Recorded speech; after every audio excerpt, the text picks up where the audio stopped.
WWE's Night of Champions premium live event is set to take place this Saturday in Riyadh, Saudi Arabia, with the SmackDown broadcast set for Friday, also emanating from Riyadh. But it's fair to say that Night of Champions is very much in turmoil right now. So we're going to tell you everything that you need to know and all of the latest developments regarding the premium live event and WWE traveling out there. So over the weekend, of course, US President Donald Trump announced that the US had hit 3 Iranian nuclear sites. In response to that, Iran attacked a US military base in Qatar. No civilians were harmed in that. A ceasefire has now been announced between Israel and Iran.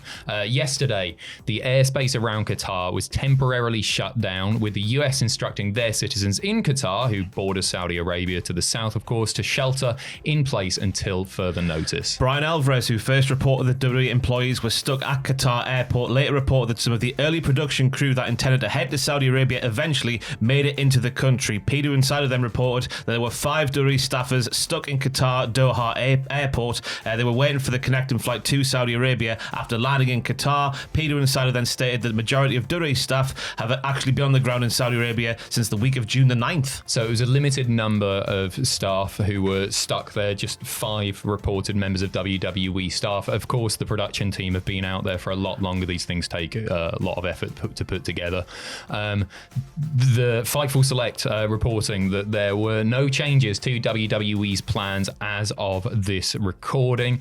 In addition to Night of Champions and SmackDown fan events, so your big fan conventions where you get pictures with The Undertaker's tombstones and all that, were planned to go ahead as well.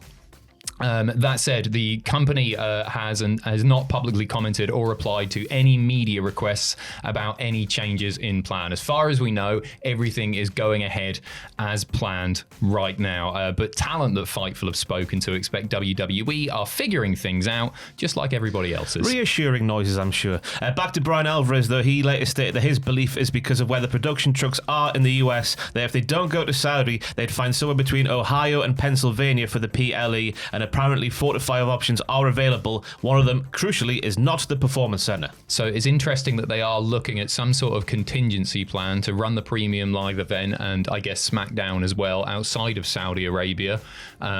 So it very much looks like it's going ahead right now, but obviously they have been looking into finding somewhere else should they not be able to run the shows. It was reported by Fightful that WWE talent, this is an interesting one, unbelievable, are no longer receiving bonuses for the Saudi Arabia shows. Those shows are now just part of the talent contracts, so there's no additional financial incentive for any of the wrestlers to go on those trips. I would assume that would count to recently signed contracts that have been signed in the last few years. Talent have spoken out in the past about how they could get some pretty hefty bonuses, and they used to put a lot of people on the cards as well. We'll go through the card in a bit, but they used to have, like, obviously had the greatest Royal Rumble, you'd have big Battle Royals, stuff like that, where lots of people got the opportunity to get a payday, and now those are just factored into talent contracts. Yeah, this just makes me think about CM Punk. I just assumed he would have been getting 6 figures for going for a match. You can't blame a guy for not turning that down. But yeah, this makes it even more unbelievable, the fact he's going over there.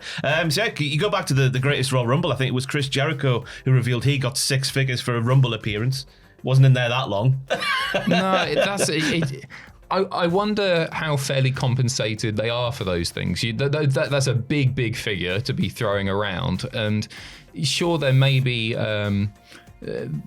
additions to talent contracts which sort of account for some of those earnings, but I would be surprised if they were putting that sort of number to certain contracts. Yeah, I imagine certain people can negotiate a little bit of an add-on if they wanted to. You remember how much would the Saudi Arabia shows even be considered if you're someone fairly far down the card, like Akira Tozawa? I always pick on him. I don't know, I'm going for Akira Tozawa, but how much of a Saudi bonus has been written into his contract?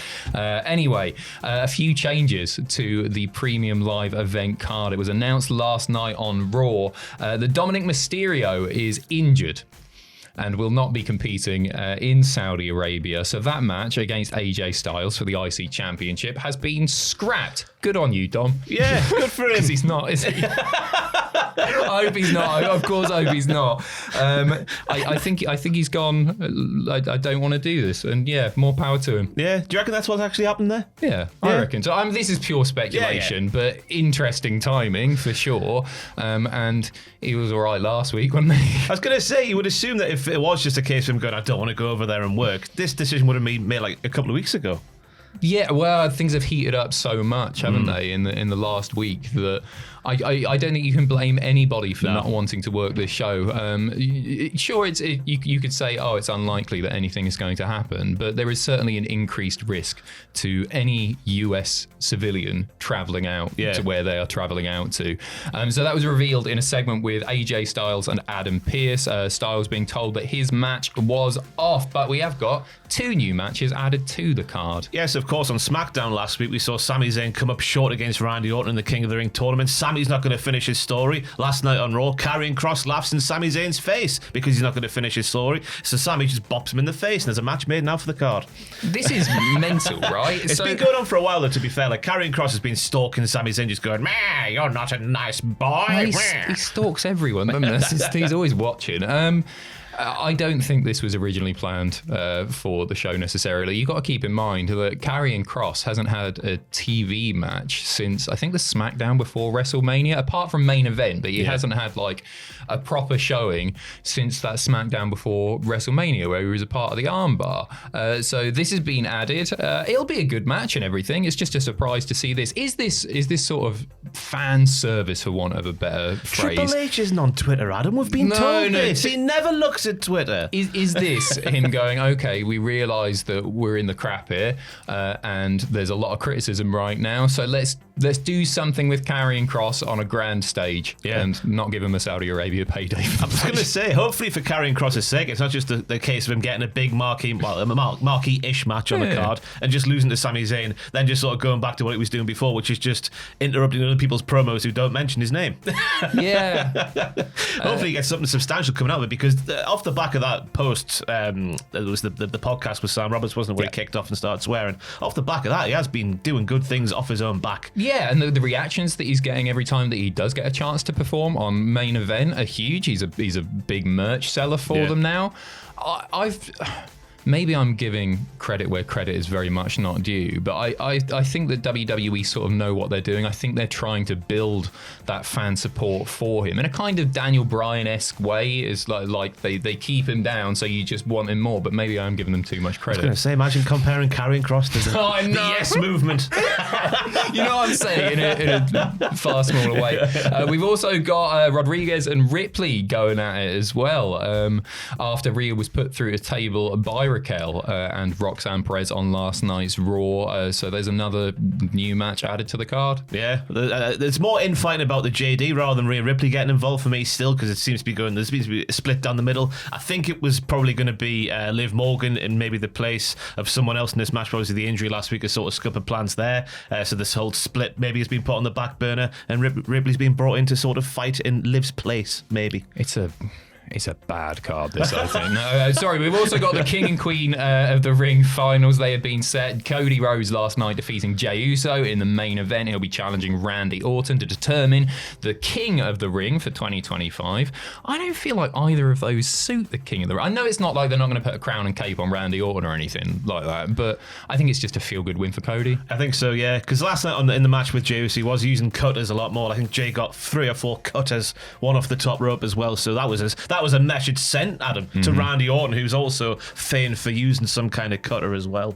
And Jade Cargill defeated Roxanne Perez last night in their semi-final matchup.